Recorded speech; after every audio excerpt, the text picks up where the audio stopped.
Hi everybody, welcome again to Champion Trading. What we're demonstrating for you today, this is the Admix Rotostat-X. It's a 10 horsepower unit. Got a rather lengthy shaft. Really great agitation on these units. This particular one has that free floating stator some of you may be familiar with.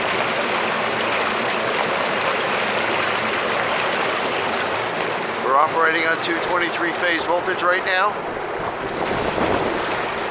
If you look carefully, you may see a little bit of movement in the shaft, but that's actually the forks on the fork truck moving because of the amount of thrust the mixer puts out.